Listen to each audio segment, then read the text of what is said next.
Okay,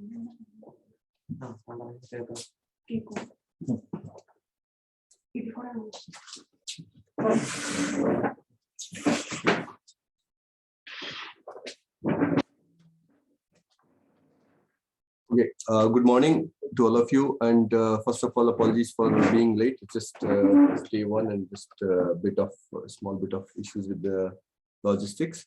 So my name is Brijesh, and I will be today will be covering well, for next 5 days we'll be covering all about disruptive technologies.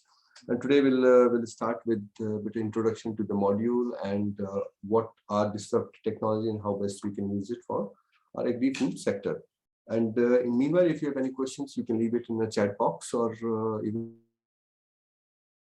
in question and answer session, and we can discuss it at the end of the lecture. So, as I said, my core interest is all related to novel food processing technologies, valorization food processing byproducts or processing streams, and sustainable clean and green extraction technologies. And these are some of the credentials. And if you wish to connect me through LinkedIn or through Skype or through Orchid, all details are here. And so this is the place where I come from. That's Chagas, that's Irish Agriculture and Food Development Authority. And I do have adjunct professor position in the Food and Biosystems Engineering in University College Dublin. And when it comes to Chagas, that's Agriculture and Food Development Authority, and we have almost nearly about 50 to 60 centers across all of the country. And we deal with everything to do with farm to fork related to agriculture, grassland research, crop, environment, land use, food, rural economy and development. And we have two basic centers that's based on meat and other foods in Dublin. That's in capital city of the country, and other one is dairy and beverages. That's 250 kilometers away in Cork. So that's with this brief introduction about me and my organization. I'll come back to the program outline, and what we'll try to do for next 5 days is what are the challenges and mitigation strategies for agri-food sector, novel food processing and preservation technologies, clean and green extraction technologies, which are very similar to processing and preservation technologies, followed by value addition and recovery of processing streams. I haven't written it as a waste because the term waste itself is an obsolete word, to be honest. It's just because nothing is waste. So it's and then last approach will be all to zero waste approach and sustainable exploitation of biological resources. So these are the core 5 objectives, what we'll try to address for next 5 days, based on different technologies and different approaches. So I lead a group that is Advanced Food Technology Group, and mainly work with various non-thermal processing technologies, novel extraction technologies, and development of new ingredients. And the core focus of non-thermal processing or extraction technologies or for novel ingredient is first and foremost is to improve shelf life of food product, maintain the fresh-like quality, that's to maintain the food quality, retaining those nutritional attributes, and how best we can add value to the processing stream and make use of the waste that is inevitable waste. Because every processing will have a processing streams, byproducts. At the same time, we'll also have some inevitable waste, and how best we can make use of those. So today's lecture will be all a bit about introduction on the global food sectors and what are the challenges we are facing, disruptive technologies, agri-food sectors, and drawing down key conclusions. So with this, first and foremost is what are the most critical challenges the world will face in 2050. Wherever you go, whichever country you work in, and every country is having their own challenges. But if you see the global perspective, what are the key challenges we think will be the problem in 2050? First and foremost, what is considered as a protein deficit. Protein not only for human food, but also for animal feed. It's only because most of the protein which is currently used for animal feed was soybean, which was coming obviously from China, and then so they have their own requirement for the protein. So we have to see how do we mitigate protein deficit. Second one is a food shortage. So how we manage the shortage of food. C is population. That means population is directly related to A and B. And third and foremost is the climate change. And see COP26, there are so many climate actions have been taken. And one of the sector which is creating a major challenge for climate change is agri-food sector. And when you say agri-food sector, that means agriculture requires a lot of water and energy, and is one of the areas where we directly are involved, and how best we can address those challenges. And in order to achieve some of those objectives, there were 17 United Nations Sustainability Developmental Goals were laid out related to no poverty, hunger, goodwill, health and well-being, partnership. There are 100 different issues were clubbed together into 17 sustainability developmental goals. Among those, we see two which are really directly related to for this 5 days lecture. One is good health and well-being and responsible consumption and production. So if you see here, when we say that challenges, like for instance, to feed 9.7 billion people 2050, so that means we need a huge amount of food plus degenerative diseases and old age. Or else these are the challenges what were listed 5 years or 10 years ago.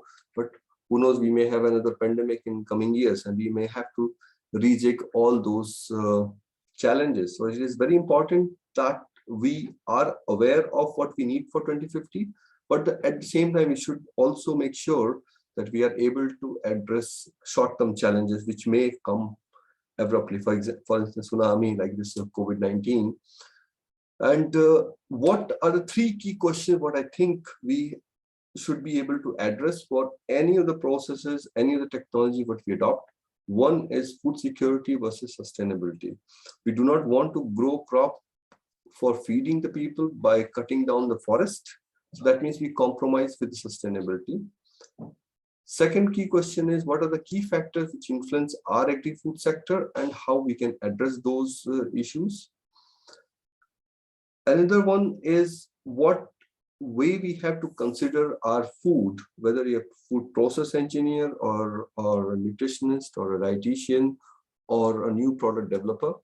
So once we know the issues from farm to fork, we will be able to address a lot of these challenges. So when it comes to balancing between food security and sustainability, food security mainly related to affordability. That means to have a food which is accessible to each and every person, as what I've heard once Indian Prime Minister was mentioning, to have a food to the last, or to make a policies which are directed towards the last person standing in the queue. That means food has to be affordable. Second, it has to be available. And the food, whichever is available and affordable, should have a proper quality and safety for the consumer. Now, this is the issue with the food security.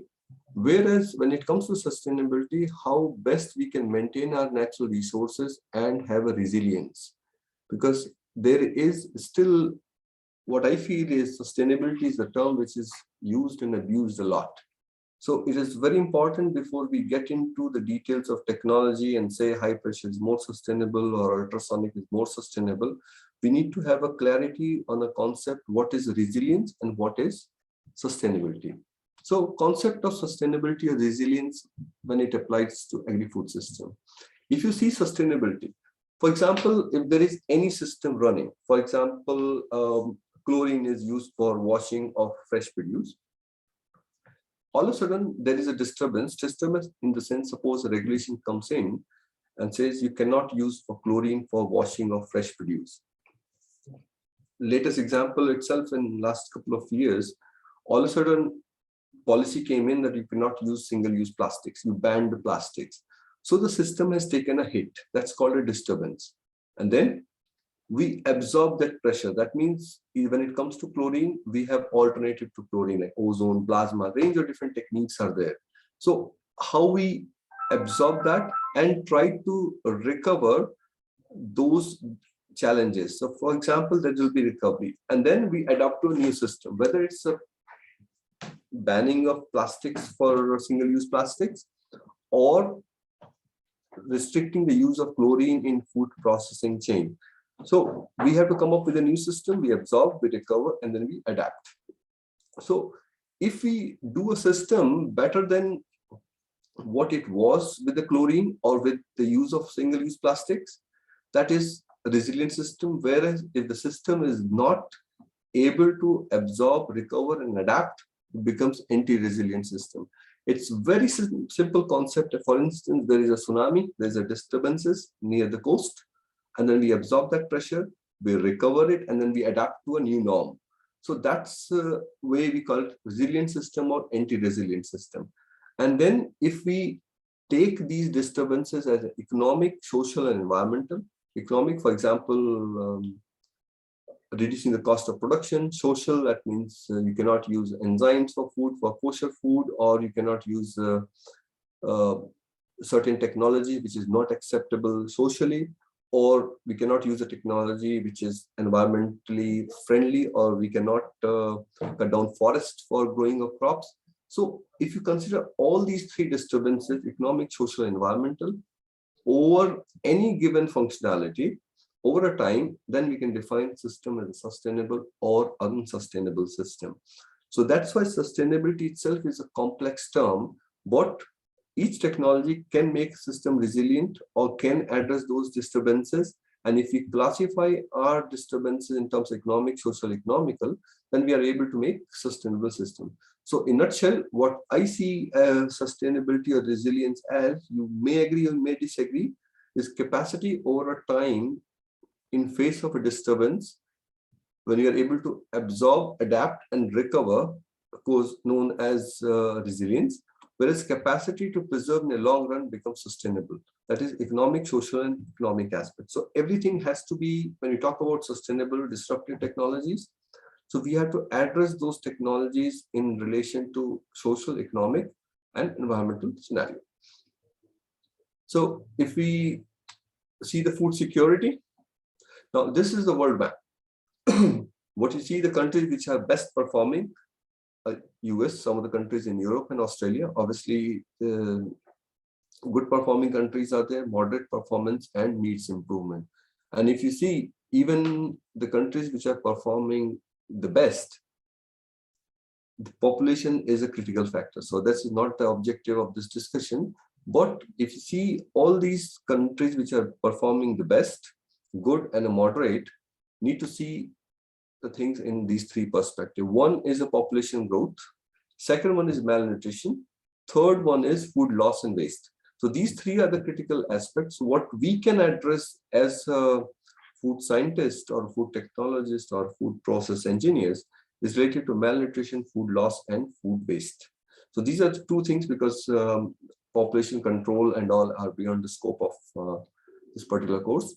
So when it comes to population increase in population, how we contribute is affordable nutrition and safe food for all. That means the food is affordable, having a good safety profile, and a nutritious. So that's one of the reasons why we have to address some of the new technologies. Another one is affordable source of protein and energy. That's related to malnutrition. So that's where the challenge of shortage of protein comes in action. And the third one is food loss and a food waste. So whether food waste is occurring at a primary stage, secondary stage, or at a consumer level, or it is lost due to reduced shelf life, or it is lost due to various other factors. So there are a lot of issues are there. Once we know the issue, we know how to address them, then we are able to make a much more resilient or sustainable system. Now let's look at the current status of agri-food system. So if you see this particular system which covers agri-food chain, starting from your production, that's agriculture production, followed by processing. Then we have distribution, home consumption, or retail and consumer. This is what a whole agri-food chain looks like. So what we get out of this agri-food system, which involves obviously different stages: farmers, processors, consumers, and other end users. What we get, first and foremost, what we get out of food, our agri-food system, is economic benefits that include food and a feed and a livelihood. That means we get food for ourselves, feed for animals, which obviously turns into the food for humans. And we also get livelihood, that is employment, whether we are in retail business, distribution, logistics, processing, or a production. So it's a complex entity which really yield a lot of economic benefit. Even I don't know exact statistics, but at least 60+% of population is dependent directly on agriculture, and rest all is indirectly dependent on agriculture. What other things what we get is a social benefit. So social benefit is all human nutrition, health and well-being. That we eat healthy foods, we live healthy, and we have good lifestyle and everything. That means health and well-being and plus human nutrition. So we do get both economic and social benefit, but we do less on environment. That means we take more from environment. So if you look at different sector, whether it's livestock production, crop production, food unit operation, or food wastage, what it yields almost huge amount of carbon emissions. So that means 30% coming from livestock production, that includes growing of animals, rearing an animal. And there are a lot of studies already well established, and all the data what you see is coming from the journal Science, which was published in 2018. And then followed by crop production. For instance, certain crops which are produced, they do have CO2 emissions, and certain CO2 emission which accounts here 27% from agri-food sector is also listed out as a result of burning of those residues, as we've seen a lot of in the news about burning of the crop residues, as well as disposing those crop residues and not tapping that CO2, which can be easily done. Another one is 15% related to food unit operations, and about 12% related to food wastage. That food wastage is both at consumer end as well as at the processor's end, as well as at the farmer's end. So if you see, if we look into these things, even if you're able to reduce this 12% of carbon emissions from food wastage, or improving the food unit operation, will be solving a lot of our carbon issues. Rather than talking about the big values to reduce, we can take a small steps and move forward. Apart from that, if you see the greenhouse gas emissions related to agri-food is 26%, acidification 32%. This acidification is, that means excessive use of fertilizers, and then and all those chemicals that causes acidification, as well as eutrophication. When I say eutrophication, that is basically when some of the fertilizers are leached into water, and that chemical nitrogen leads to growth of a lot of different aquatic plants, for instance, duckweed or so, which is on maybe in day 3, I'll talk about how we can reuse that particular waste water to grow protein, that means convert chemical nitrogen into biological nitrogen in the form of proteins. That's eutrophication. So with all these things, what we see, different food losses and food wastage which occurs globally. And if you'll see here, so the food losses which are intended for human consumption are at high level in South and Southeast Asia, whereas food waste which occurs at the consumer end is mainly in Europe. And this shows a huge amount of opportunity for us to learn from other countries how we maintain that. So if all the food losses which are occurring at production, post-harvest, and processing and distribution are all to do with the technologies. So that's the way this course was introduced, to bring in the disruptive approach. By disruptive approach, we means what are the current processes we use how we can bring in select technology to use between from farm to fork, and we can reduce number of different wastage which is occurring at farmer level all the way to consumer. And then to address food wastage which is discarded by consumer. So that this is what clearly shows where we stand. So this is sources all from FAO, that is global food losses and food waste. And if we convert according to food waste and carbon emissions, and you can see that food waste itself can be a third biggest economy in the world. First one as far as CO2 emissions are concerned, China, US, and between India and US, it's food loss and waste causes amount of CO2 emissions. So we have a larger role to play, and that means a technology can really help us in addressing these issues.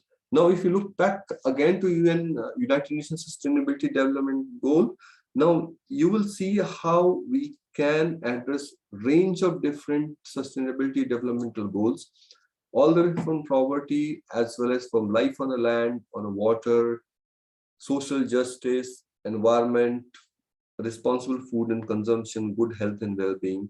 So agri-food sector plays a major role. Now, if you look at this particular diagram, which talks about pre-harvest, that is after growing, harvest, on-farm post-harvest operation, transport, storage and distribution, processing and packaging, retail and consumption.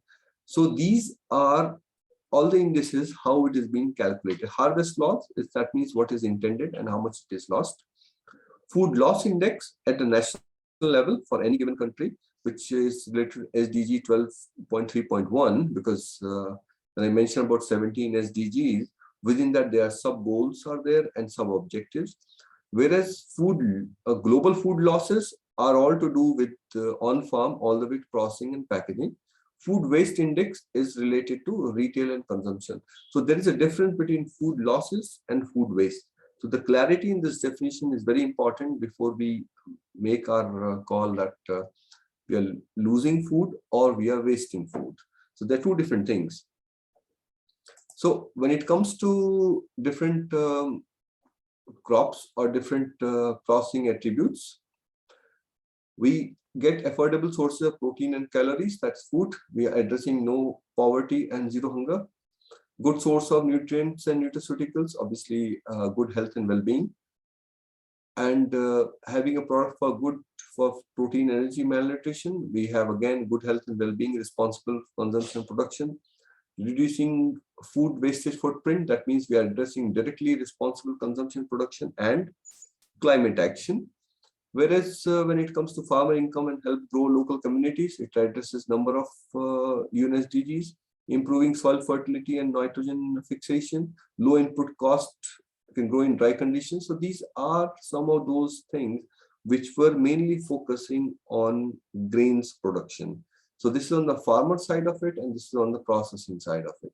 So if you look back, our factors influencing our agri-food system and the total global food demand, because whatever studies have been carried out, it measures how much of the kilocalories per day will be required or was happening from 1500 all the way to 1950, and there is a sudden surge in projected demand. This graph is quite familiar, the way nowadays we look into COVID numbers. So this is the graph becoming quite familiar.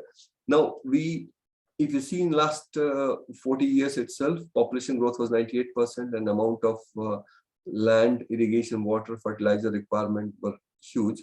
And now if we have the similar trend, if we do not take a corrective action, we may need almost 71% increase in food will be required from 2010 to 2050. So this is again from one of the paper statistics came out. So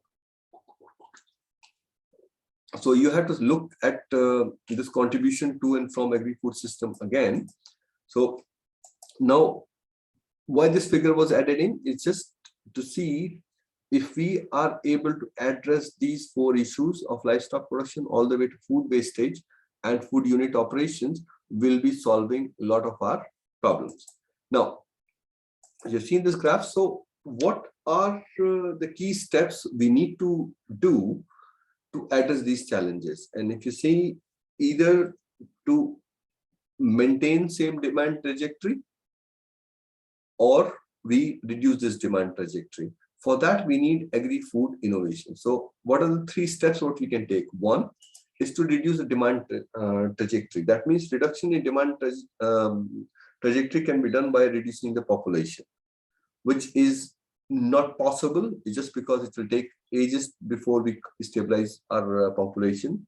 Second step is to fill in the production shortfall. How can we reduce fill in the production shortfall? That means whatever is produced and whatever is consumed, the demand and supply can be fulfilled. How? Is either by bringing in a new way of growing crops, or increasing the land for growing crops, or to reduce the waste, or to reduce the food losses. And that was basically a step C, that is avoid losses from the current production levels. So these are the 3 steps what we can take, and in order to mitigate the challenges which our agri-food system is facing. So now if we go back to food innovation, so traditionally, if we see, it used to be research. We do extensive fundamental research, develop new technologies, then look for market, consumer, and address industry needs, and then to realize economic impact. So what we have to see this one now in a different perspective is to re-invert this particular food innovation paradigm. That is to have more of market and consumer and industry needs, and to have a lot of developmental works to realize economic impact. So that means we have a technology, we have been studying new technologies, the high pressure pulse electric field, ohmic heating, RF, radio frequency, microwave, ultrasonics. The range of different technologies are there. So how do we develop into an effective processes to implement between agri-food chain and then to have economic impact? So that was basically what is known as a disruptive technology, whereas D over here means development. So that means technologies are there, fundamental research is well and good from the science perspective, but once the technology is there, how best we can use it for agri-food sectors. So what are the key innovation drivers in agri-food sectors? First and foremost is health and nutrition. So we have to have innovative approaches where we can develop healthy and nutritious food, have an alternative sources of proteins, improve shelf life of food product, valorization of byproduct or side streams, implementing sustainability across whole agri-food systems, and the last is consumer-led food product innovation. That means not to develop a product just for the sake of developing a product, whereas to develop a product what consumer needs, whether it's a healthy product, nutritious product, or sports nutrition, or food for poor. So if you see this revolving gears, what we see is we have over 2 million obese people. We have 795 million approximate underweight, and yet we waste 33% of food. And this 33% of waste, food wastage is at the consumer end. And this is as I've shown in the previous statistic. So there is quite a bit of imbalance, and there are a lot of things what can be easily done. That means low-hanging fruits. So in order to ensure these innovation drivers for new technologies or making new product, we need to have a sustainable food production system. So what is the purpose of sustainable food production system? One is to build a better future. That means we have food affordable and of good safety record and of high quality for all. Mission is to create sustainable values by providing food that provides and satisfy consumer needs. That's the mission. And the values: A, food safety; B, food quality; C is reduction in natural resources. That means we are reducing our dependencies on natural resources; and or recycle, reuse. That means whatever waste or processing streams are there, how best we can recycle it or reuse it. So all this thing has to be addressed in three terms. One is environment, it is carbon footprint. That means local food, local processing will reduce carbon footprint, or even the waste of one processing industry is a source for another food industry. For example, for leather industry, meat muscle is a waste. This is a very crude example, whereas for meat industry, skin, that leather is a waste. So that's the way it has to be linked, the way we can reduce water waste, we can reduce waste. Other environmental issues related to water and energy reduction. That means how we develop our processes where we can reduce the water consumption as well as energy consumption. So water and energy consumption, there are two critical aspects, or along with the waste reduction, which will solve a lot of our environmental problems of through agri-food system. Other one is economic, that is the resource development, return on investment, and resource efficiency. That means whatever resources we have, how we develop best and to have improving the process efficiency, and so that companies or manufacturers can have economic gains without compromising environment. And the third most important element is the social, that is health, equality and justice, opportunity and diversity. So with this environment, economic and social, and if we club it together to make a sustainable food production system, we will be moving towards green economy. So this is green economy or green bioeconomy. So either way of the term we can use, because rather than focusing only on terminologies, we see what exactly was the mandate of using these terms and how best we can bring it into practice. So if you see the sustainable food production, processing, retailing, consumption, and recycling, so majority of our focus will be all related to production and processing, and to some extent on recycling, which will be obviously covered as a part of processing. So what do you think? What can make agri-food system as more sustainable? That means if we really want to see a sustainable food system, we have to embrace new technologies. New technologies, not to use it for the sake of using it, but to use it based on the need, based on the problem we want to address. So another aspect related to this is biotransformation towards zero waste. So this is to develop a resource efficient approach for sustainable production of food, feed, and other vital product. When I say vital product, that means all the ingredients which can be used for agri-food sector as well as cognate discipline. And to develop technologies that increase the resource efficiency, reduces energy consumption or water consumption, chemical use, and help in increasing yield of the product. So normal process line is you have raw material. I'm not talking about the production. You have raw material. We develop a product. We have a consumption, and then we have waste, and how best we can preserve it. Take an example of potato starch. We have potato starch. We produce starch, and starch is used for as a raw material for a range of different food industry.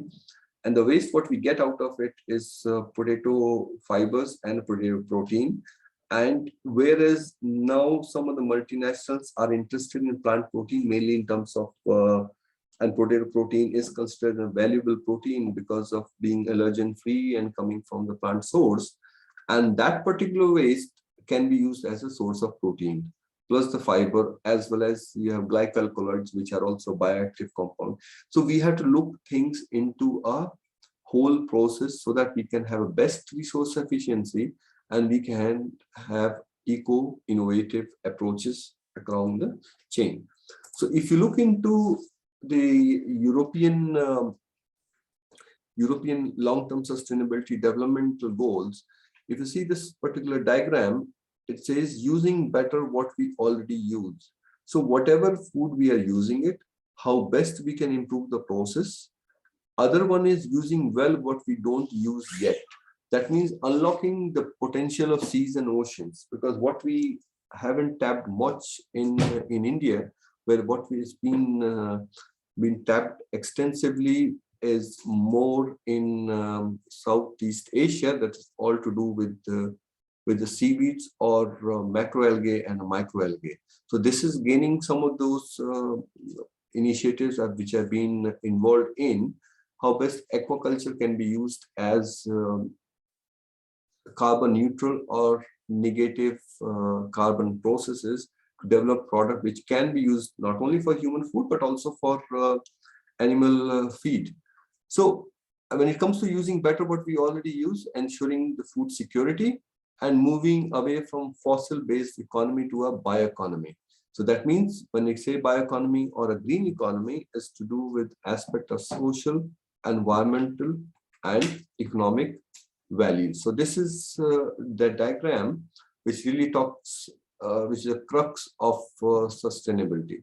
So we have two ways of approaching biotransformation. One is either by reducing the waste or transforming the product. There are two different approaches. So we crystallized whole of the sustainability agenda, our requirement into across agri-food chain, and to have to reduce or to transform. So when I say reduce, what does it mean? It means mainly improving microbial safety and processing efficiency. That means we reduce our dependencies on energy and water requirement. That means again, energy comes mainly from fossil fuels. So that's one way. And how best we can reduce the water requirement. Other one is reducing the waste and developing new applications or new technologies to make products useful. So shall we take a break or we? Yeah. Okay, we'll take a break and we'll come back with maybe after 5 minutes, and we'll start with the new technologies and how we can reduce these efficiencies. Yeah. And meanwhile, if you have any question, feel free to write it on the chat box. And towards the end of the day, when we finish up the lectures, I'll try to address those questions.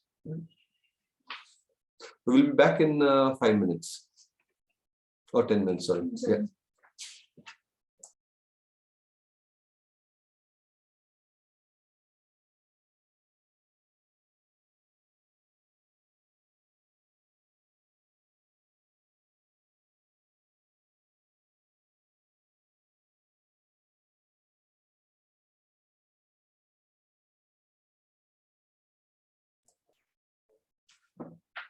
So welcome back after a short break.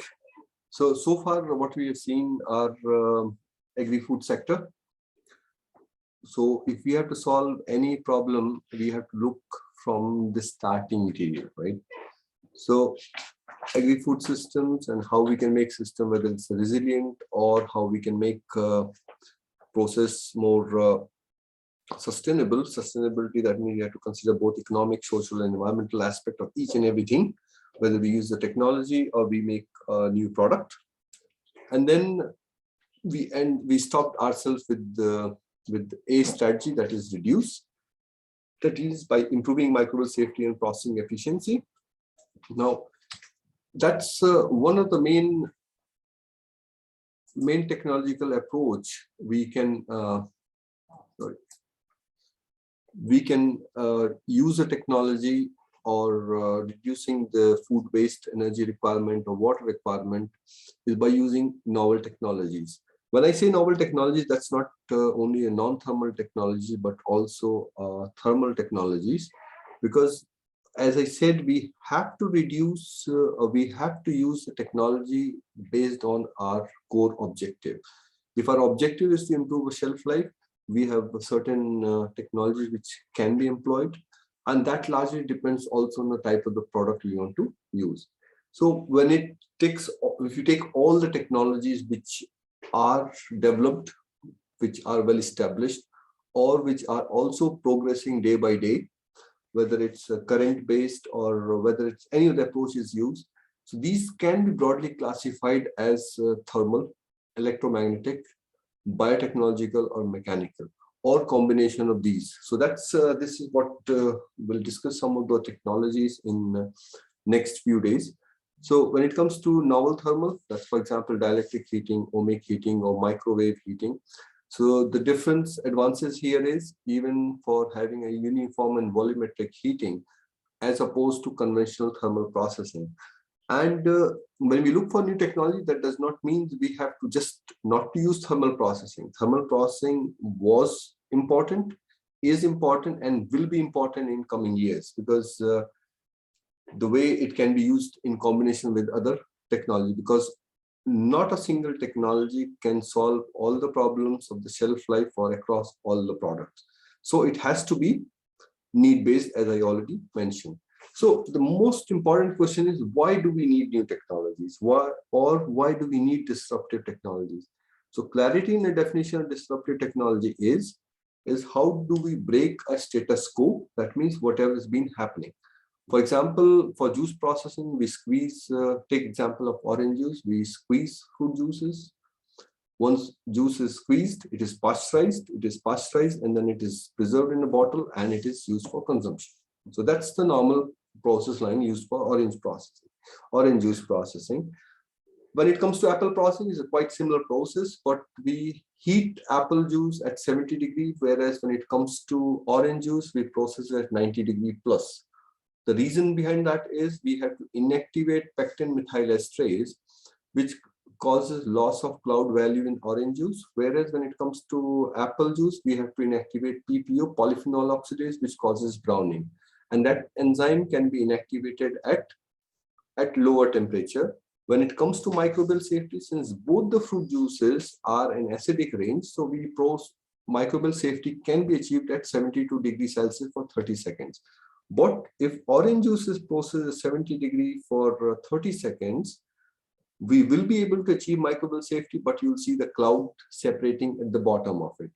So what technology we can use in combination with thermal for orange juice so that we don't have to heat it to 90 plus degrees Celsius to inactivate the enzyme? Or do we really need to inactivate enzyme? So these are some of the key questions where we have to bring in and think and apply the technology. So for example, if high pressure is used for orange juices, we are able to maintain the cloud value of orange juice without even having complete inactivation of enzymes, because there are simple mechanisms related to that. So I quoted two examples related to the relatively similar food product, that is fruit juices, and that shows how, when, and where we have to apply technologies. So we know what are the innovation drivers for the agri-food industry. There are a lot of health, wellness, and different issues. So why do we need new technologies? First and foremost is the regulation. So regulation is a dynamic phenomena. It keeps coming in. Now, once there are concerns related to certain chemicals, we come up with regulation. For example, a lot of chemical preservatives were used in food in 1990s. Now those chemicals cannot be used in EU or European Union or by US FDA, the Food and Drug Administration. Now the recent restrictions are going to be imposed on chlorine. The use of chlorine for washing of fresh produce, that is sodium hypochlorite, is used to get around 100 ppm or 200 ppm of chlorine to disinfect fresh produce and prior to consumption. And because of excessive use of chlorine, there is residues of chlorine in form of chloramines coming into the product. Same way, chlorine is also used in food processing environment to clean equipments, and they leave residue inside. They leave residue in the equipment, for example, plate heat exchanger or so, and then it comes into the milk product. And in Ireland, there's one of the biggest problem of having chlorine residues in infant milk formula. So now the regulation is the most important driver for new technology. So if we have to look for alternative for chlorine, we have to think of the technologies which can be used, whether it's biological preservatives, or it's ozone, or a plasma, or we have a gamma radiation, or any of those technologies which can replace chlorine. Second one is surface cleaning and disinfection, and that is one of the most important aspect of new technologies, we have to use it for surface cleaning. For instance, cleaning of food contact surfaces. For instance, if bread or a cheese is sliced on a surface, there are chances of formation of biofilms on it, or there may be microbial contamination which may lead to cross-contamination. So we have to come up with a technology to have the cleaning of the food contact surfaces, A. B is also cleaning of food surfaces. For example, take apple and strawberries. Apple can be washed and it have a longer shelf life. Whereas when it is strawberry, if it is washed, it spoils in quite quickly. So we have to see the technology, how we can disinfect the fresh produce without the usage of chlorine. So this is another most important thing. Another aspect here itself is a lot of new technologies or even thermal processing is applicable for processed food or liquid food or semi-solid food. But for fresh produce, still we have fresh produce as well as dried food ingredient. We still have a lot of limiting options. For instance, if you take cloves or a black pepper. Black pepper, if we use a heat, we may lose its aroma, we may lose its phenolic compound, or even if it is talking about the starch, if we use any of the thermal processes for inactivating microorganisms present in dried ingredient, which may lead to the cross-contamination, we will lose its quality. So surface cleaning and disinfection is a major attribute, mainly focusing on a fresh produce as well as on dried ingredient. Salads, how do we disinfect salads? Because we can't use thermal, we can't use high pressure for that. So we have to look for the options how we can use these technologies. Third most important reason why do we need new technologies is food safety and shelf life extension. When it comes to food safety, we're talking about the pathogenic microorganisms. So there comes pathogenic like E. coli, Listeria, and you have some of those most resistant microorganisms plus spores. How do we inactivate those? Because they are also changing the way they behave with the chemical disinfectants. For instance, a lot of microorganisms are resistant to antimicrobial agents. For example, some of them are resistant to chlorine. Some of those bacteria, they are also resistant to antibiotics. So how best we use a technology which can improve the food safety profile against most resistant bacteria. So as if you look into the traditional or conventional principle of food processing, to inactivate the most resistant microorganisms, when that is killed, then every other microorganism is killed. So to need to know the index microorganisms. For example, again here, if you quote again high pressure, because I keep quoting high pressure because this is very well established technology and we have studied a lot about it and a lot has been published related to that. High pressure cannot inactivate spores, whereas heat can inactivate spores. So this is some of the challenges which are posed by food safety, and in some cases we have to Bacillus thermophilus, that's one of the spore former, which is resistant even at 120 degrees Celsius. So if we process a food product to such a high temperature, we may have a food safety, but nothing will be left when it comes to nutrients. So second issue why we need it for microbial new technologies is related to shelf life extension. That means how we can extend the shelf life of the product. Nutrient and sensory aspects. So that means once a product is processed, most of new technologies, high pressure, pulse electric field, ultrasonics, ohmic heating, dielectric, or microwave processing food product, they are all to reduce the thermal impact so that nutrients are preserved and sensorial aspect is maintained. For instance, if we use orange juice processed at 98 degrees Celsius for 30 seconds, we may not have a fresh-like taste.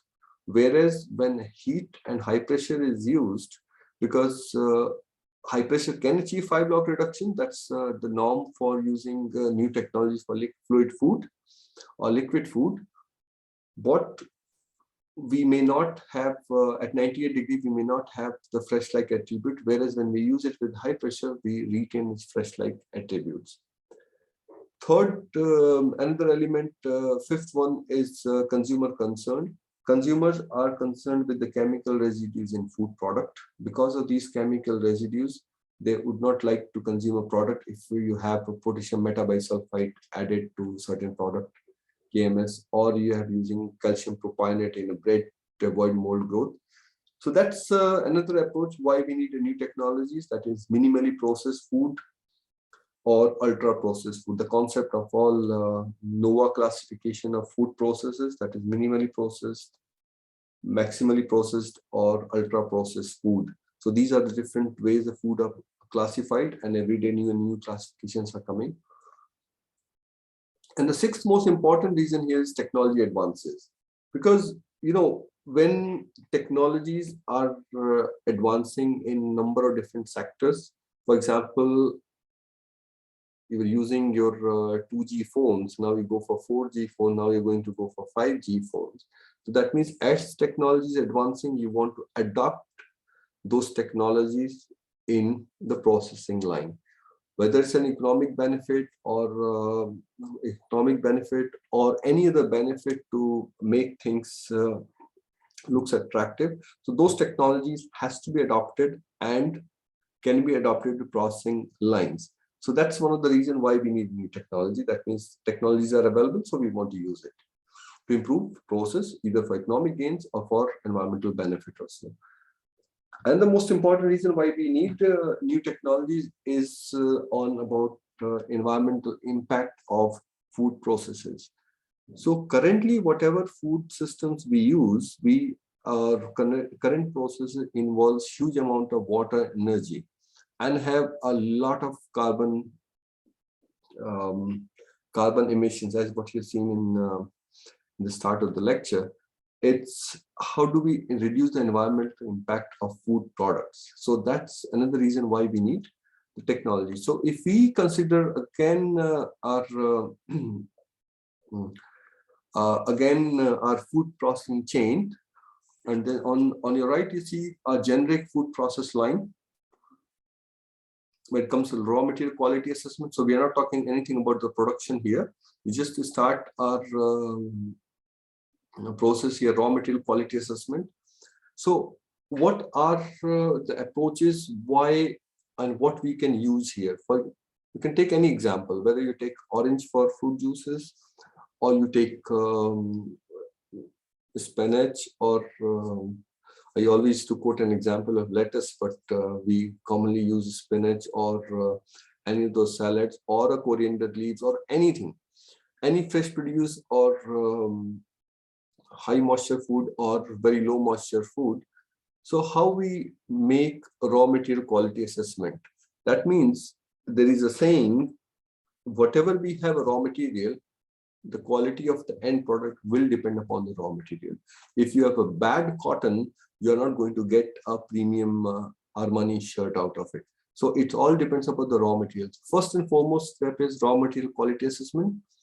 So there, how we reduce the time of their assessment, that is all to do with novel process analytical technique, whether it's a spectroscopic technique, Raman spectroscopy, hyperspectral, or infrared imaging. What it helps in, one is rapid quality assessment, B, it improves the process efficiency. So that means that there we can use these technologies. Second one is novel disinfection, or third one, novel food processing technologies. These two largely depends upon the type of the process. For example, again, if you take oranges, whether it is consumed as a whole orange as a fruit, or is going to go for fresh orange juice or for orange juice preservation. So what are the novel disinfection technology what we can employ here? Either is, for example, quoted here is cold plasma, ozone, or natural antimicrobial agents. So this is all to replace the chlorine. It reduces the usage of chemical preservative. It improves product quality, nutrition, and safety profile. So that's another approach where we have, or we can use the technology. Third one is novel food processing technologies that largely depends on end product. If you are making, if you take a milk, for example, so you don't need a disinfection technology. Their disinfection technology will depend on the disinfection of other where the milk is taken from the cow animal. So there is one of the issue in, because Ireland is all known for a dairy, if a lot of iodine is used for disinfecting udder, and because of that iodine is excessively involved in the milk product, so iodine toxicity is there. Whereas some part of the world we have iodine deficiency, which causes goiter. So this, as you can relate different examples with different problems of different countries, can be a solution to another country. Now, so if you take milk, either for making a cheese or you take an orange juice, there the novel processing technology, whether it's a non-thermal food processing, novel thermal processing, high pressure ultrasound, pulse electric field, light-based technologies, or oxidative technologies, we can classify light, ozone and all as an oxidative technology. They again help in improving process efficiency, improving food quality, nutrient retention, and help in enhancing shelf life. So these are the two different steps. I was trying to make a very generic food process line so that we can see how and where we can use the technology. Now, the other element over here is once we have end product, for example, this number 4 here, end product quality assessment. Suppose we have milk, we thermally processed it, or we processed it with high pressure plus heat. Then we have end product. End product quality assessment is very similar to raw material quality assessment. So that's the way analytical techniques can be used for maintaining the quality profile of a product. Within that, once a product is processed, it comes in the advances in packaging technology. That means product has to be packed. So what are the packaging options here? It's again active packaging, smart packaging, biodegradable packaging. So we can't cover all these approaches in this given 5 days time, but we should be aware of what are the packaging material can be used related to products. For example, if you consider high pressure processing technology, and we are high pressure is very simple, the way we use a pressure cooker at home. It's just the only thing is here we are dealing with 500 megapascals or 5,000 bars up to 7,000 bars of pressure. So if we use a packaging material which is commonly used in the case of thermal processing, we have a juice which is pasteurized, then it is filled in a bottle. Whereas when it comes to high pressure, we have a packed juice which goes into high pressure chamber and goes to a certain pressure condition, and that's done. So here when we use a packaging material, we have to be very careful the type of packaging material we use, because some of the plasticizers which are used in food packaging material can be transmitted into the product. And moreover, most of WVTR, that is water vapor transmission rate, oxygen transfer rate, all are dependent upon the pressure condition. So these are some of the conditions which we have to consider before we select a packaging option. So the main issue here again is how we reduce the environmental impact of those packaging material what we use, how we can reduce the food waste, that means we can improve the shelf life, or to have a consumer packaging interaction. For example, you have a chip on top of a packaging material which goes in a microwave, which reads with the microwave processor to know how much to cook for it, because every microwave available in domestic kitchen is all have a different powers, different configurations. So that's these are the way how we can reduce the waste. So that means the crux of the problem what I tried to convey here is every small step makes a lot of difference. Now, if you move further, whatever waste we are obtaining, for example, if we have orange juice, the pulp is literally a waste, or the skin is a waste, which is also a good source of pectin, because we work with our colleagues on biodegradable packaging, and the fellow was purchasing pectin coming out of orange peel. And if you look at the juice processing industry, peel is a waste, and how best we can get even Niagarine, that some of those oils, as well as we can get pectin out of that, plus we get fiber out of it. So there are ways how best we can have waste valorization and biotransformation to reduce again environmental impact enhance economic values, and novel functional and bioactive ingredients. So we can get a lot of biomaterials and new ingredients out of those processing streams. The last one here, again, is the freezing technologies, that how we make use of technology, whether it's a high pressure or PEF, pre-treated food product, when it is frozen, it can retain fresh-like attributes. That means there will be less of the drip losses. So that again improves food quality, reduces food waste, and reduces environmental impact. So I just gave one example. So if you take any given product, right from the raw material to the consumer end product, we can see where all we can bring in a technology to improve the process line. So one thing also we have to consider, that one person cannot work on across all the stages. So there are multiple number of people are working on specific, for instance, if you're doing your PhD research is to do with novel disinfection technologies, but you should also be aware how to start with the raw material and what will be the end product. So that's the way you add information. That means you create a scientific knowledge, and you generate a scientific information which will be used by somebody else, and that's the way we have a cascading improvement. So one thing to consider here is Rome was not built in a day. So same way, we cannot make any agri-food process line sustainable within a day. So it needs different improvement and different steps, what's been done, and we advance the science.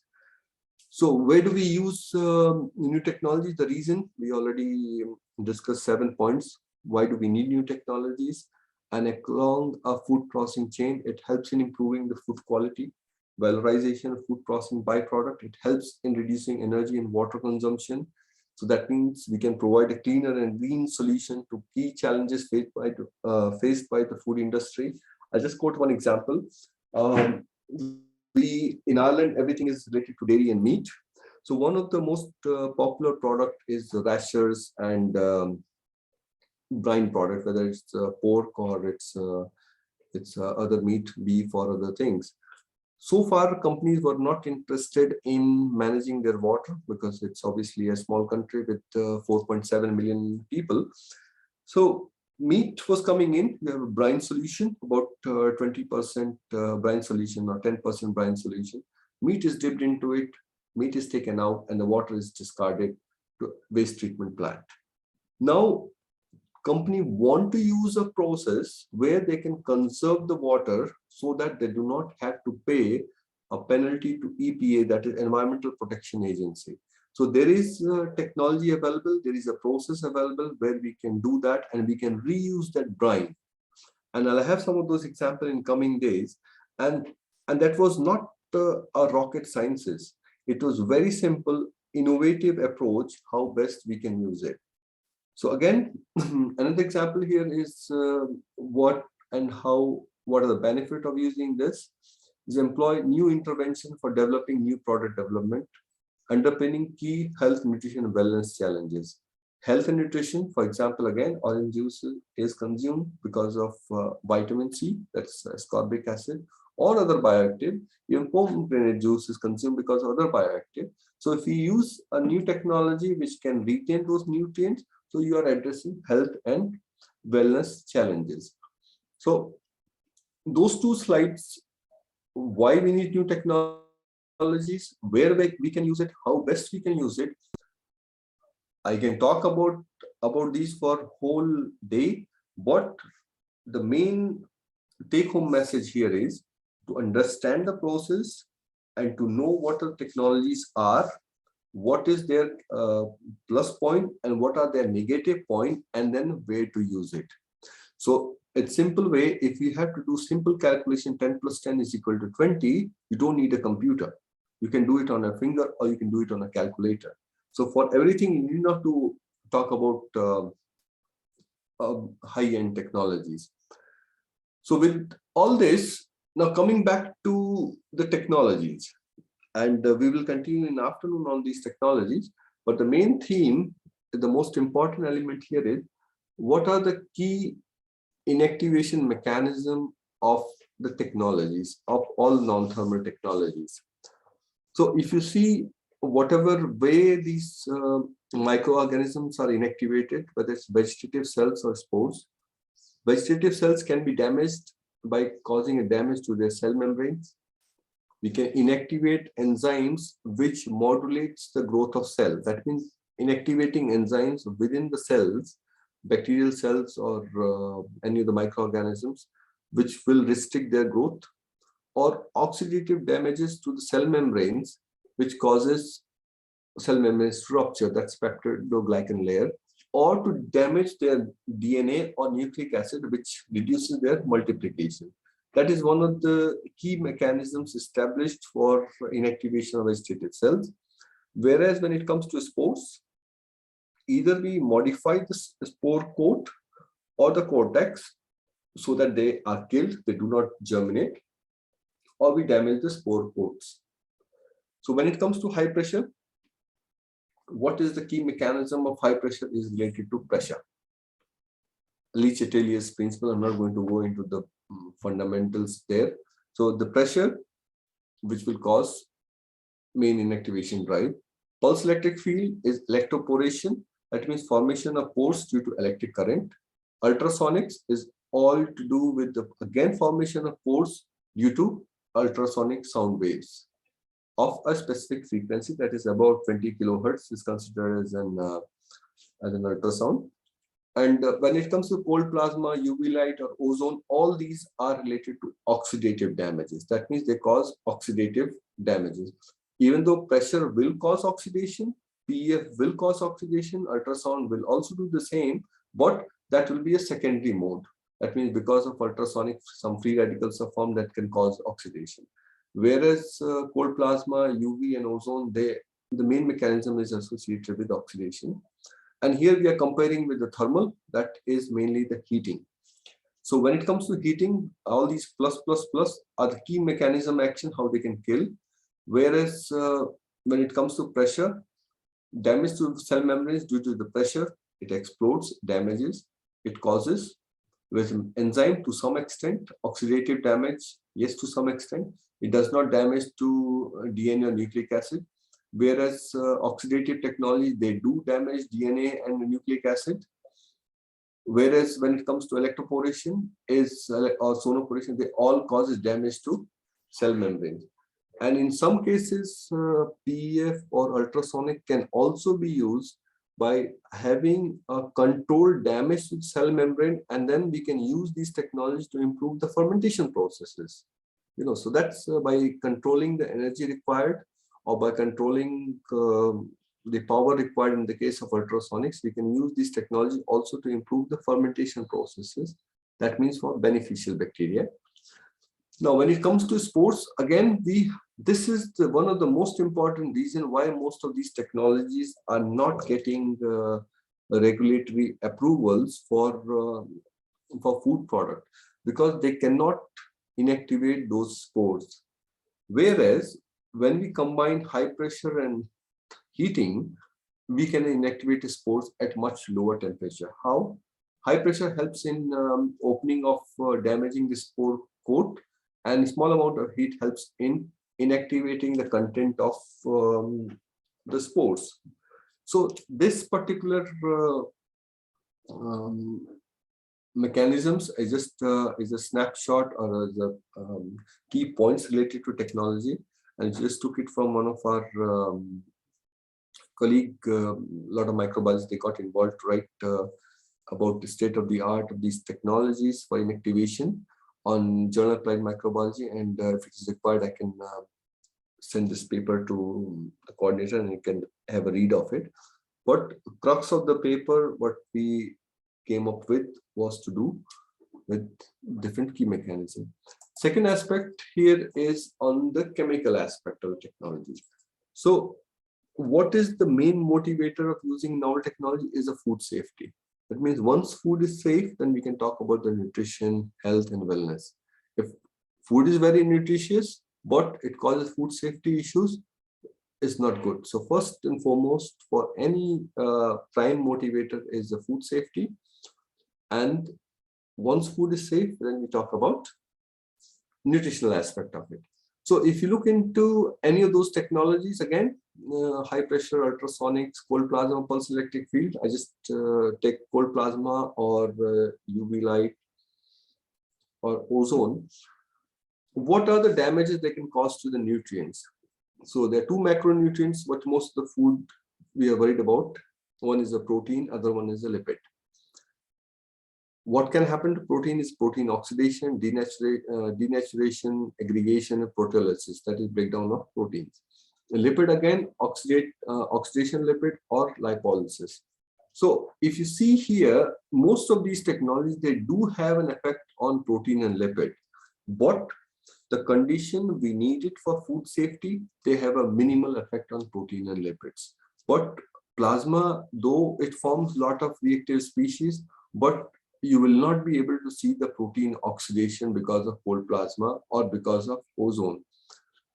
When you take a protein in native form, that means 99% protein, then you will see the oxidative damage. But if you are using a cold plasma on lettuce, or you're using it on any of the fresh produce, you will not be able to see any of the protein oxidation, is what we have found, or a lipid oxidation. It's just because the conditions required to achieve microbial safety will not cause these two oxidation. And when it comes to minor nutrients, whether it's vitamins or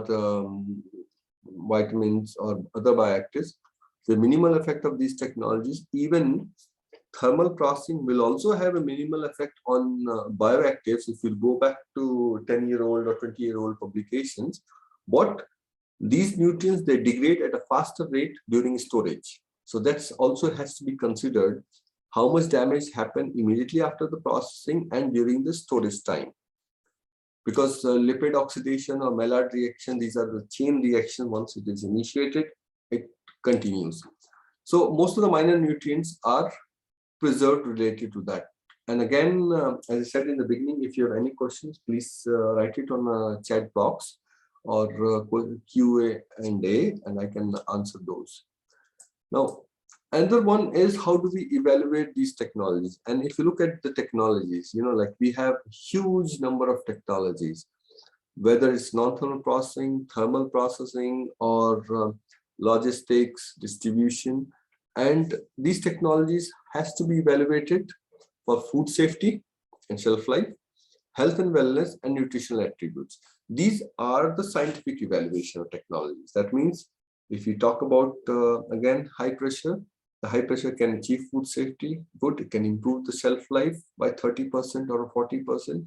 It retains all the bioactives and is having those nutrients which are bioavailable.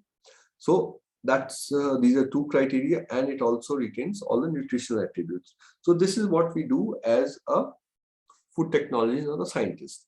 But whether these technologies, when we are able to achieve these three key objectives, are they sustainable? So that means it has to be evaluated based on greenhouse gas emissions. That means if we are reducing the energy requirement by reducing the processing time from 10 minutes to 1 minute, but that 1 minute may be consuming more power or may have more greenhouse gas emissions, particulate matter formation, freshwater ecotoxicity, eutrophication, human toxicity, metal consumption, water consumption, and land occupation.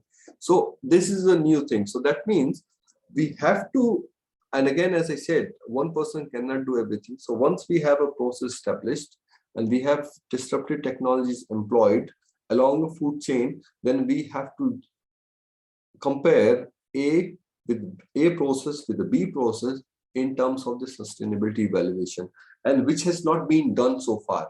It's not all the technology what we are going to see next few days, they are not evaluated based on these 8 assessment criteria.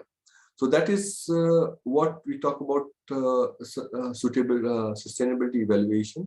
And then another approach comes in on selection and integration of technologies. One of the common questions what we see is if you talk to industry and you show your cold plasma equipment, or you show them a small high pressure unit of 5 liter capacity, the first thing what he'll say, oh, I process 10 tons a day. How can I use it? So in our place, we evaluate every process based on TRL levels, that is technology readiness level. That means starting with the basic research, and then we prove, develop a technology, demonstrate the technology, and last one, TRL9, is system test, launch, and operation. So these are all core developmental work, and these are innovative approaches that how we scale up and what is the basic research. And for most of us are, including ourselves as a researcher, we are very comfortable in a basic research. And in order to realize the commercial system, whether it's a high pressure or ozone systems or pulse electric field, it takes huge amount of research to get to that level. So if we know the process, what we are targeting, but see the images here, this is ultrasonic. I'll show this particular image when we go through the cavitation one, how we use this technology for the brine work for the industry.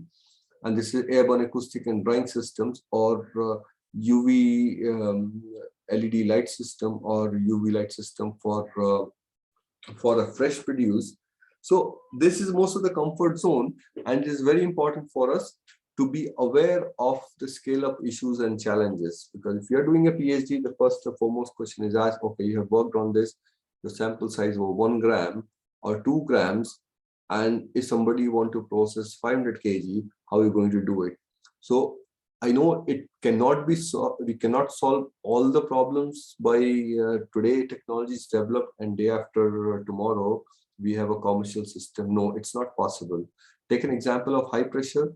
Being high pressure work started somewhere 60 years ago or so. In last 10 years or 15 years, we do have a commercial systems. Same thing for ozone. Ozone was first discovered somewhere in 1803 or 1805 or so, and now ozone is used for ozonized water or for drinking water and other things. And the challenges faced by ozone, like because you have to carry the oxygen tank, and preserving oxygen tank causes occupational health and safety. So we came up with a technology where we can produce that ozone or free radical inside a package, and the plasma came in. So that's the way the technology transition has taken place. And again, I don't want to repeat the same thing again and again.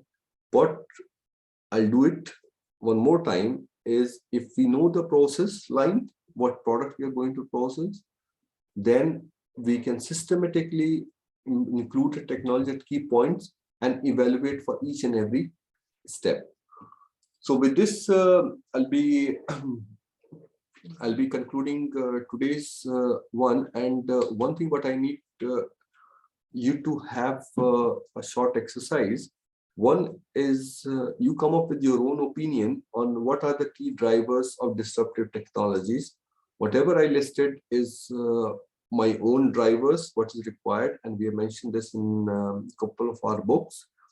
And another important exercise is you have to pick up a particular food product, whether it's tomato ketchup or wheat flour production or a beer production, and any product what you are familiar with or is of your interest, or orange juice production or apple juice production, and to see from raw material all the way to the final end product, how you can include our disruptive technology. In order to do that, first, you just pick a standard process which is commercially adopted. Once this standard process, is commercially adopted, then you can have each and every step where you can use a new technology, and whatever waste is generated, how we can use it. So I listed only for 4 products here, and I think your course coordinator may be in contact with you. It is important that you carry out that exercise, and maybe by day 4, if you are able to complete that based on today's lecture, or maybe some of those from tomorrow and day after tomorrow, it will be useful exercise to see where and how we can use new technologies. So with this, I conclude today's lecture, but just go back to any of the questions if we have. Okay. So if you have any questions, feel free to type in here and you can answer it. So far, so YouTube recording and other things will be provided, and yeah, okay. So that's great. So if you have any other questions, please feel free to write it down. It will be very interesting to answer those questions. And please try to pick a product, pick a process line, and try to come up with innovative approaches. This is not just for marking, but it is also for our own understanding. Unless and until we see where we can apply it, we cannot understand the technology and how it can be used. Because so many times I've been in a conferences, I'll be asked straight away, yeah, I'll be asked the questions, can we use high pressure for that? So that's why it is really important to know what are the technologies available, how these technologies can be used, and where we can use these technologies. So if you have any questions, feel free to ask. So remember, I'll just go back to one of our the food process line.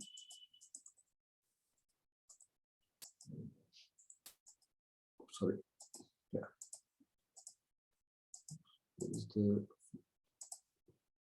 Yeah. If you look into this particular process line, if you are talking about tomato ketchup, we have tomatoes we get as a raw material. Then we have to disinfect those technologies. Currently these technologies are currently chlorine used for disinfect tomatoes. And then what we do with that particular what technology we can use? Can we use high pressure, or can we use ozone, or can we use a cold plasma? And then out of when we make a tomato ketchup, which technologies are the most useful here to develop to develop tomato ketchup and improve the process of to retain the quality characteristics of ketchup? And how do we, what technology we can use for end product quality assessment? Since most of you are postgraduate, so you have studied most of spectroscopic and techniques at undergrad level. Although we are not covering a spectroscopic technique here, but you can easily list out what other technology can be used for developing that processes. And again, what type of packaging material can be used. And remember one thing, the main focus here is not just to put in the technology straight away here. Because sometimes what happens is you have very nice product which is processed with non-thermal processing. And then what happens is once product is processed, having no microorganism, or you have at least 5 log reduction, and you put it in a bottle, the bottle may have some of those microorganisms which can cause cross-contamination. So how we can use, or what technology we can use to avoid the cross-contamination coming from the glass bottles? I know in industry, steam is used for cleaning and drying, but again, there's a huge amount of water usage. So can we use ozone gas or a plasma to disinfect those glasses? And then again, freezing technologies may be applied or may not be applied for the ketchup sector. And then waste valorization, biotransformation. So what are the waste what we generate out of the tomatoes? And also don't forget about the biomass, the agriculture biomass what we get at the production site. No, it is also a valuable ingredient for fiber, protein, and different ingredients. So you may have to do a lot of thinking process about the technologies which can be used across from farm to fork, and list out the key technologies and why you're using it. Why you want to replace boiling of tomatoes to get a tomato ketchup with high pressure or ultrasound. So this is one of the exercise what you may have to do, and make it ready by in a group of group of 3 or 4 people, and then we can and then you can submit it. Yeah. So as I said, I gave an example: tomato ketchup, or either the wheat flour production, or a beer production, or orange juice production. So this way we'll be able to understand what are disruptive technologies, how we can use it across agri-food chains. There's no other questions? No? Okay. So with this, thank you very much, and we'll be seeing you in maybe at around 3 o'clock. Yeah. Thank you very much.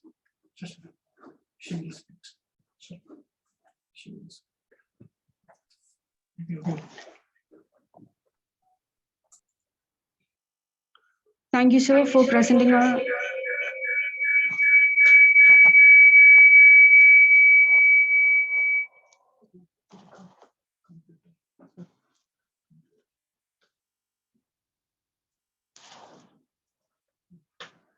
Thank you, sir, for presenting a really informative lecture on brief introduction to disruptive technologies and discussion on its application in agri-food sector in real life scenario. And we request all the participants to submit the assignment given by the course instructor. And you can submit the document to the email ID gaan.nitrfp@gmail.com, and your performance will be evaluated on the basis of same. For more queries, kindly check our Telegram group, GIAN course NIT Route Club. So with this, we are finishing the morning session of this course, and we'll be restarting the meeting again after a lunch break by 3 p.m. Thank you.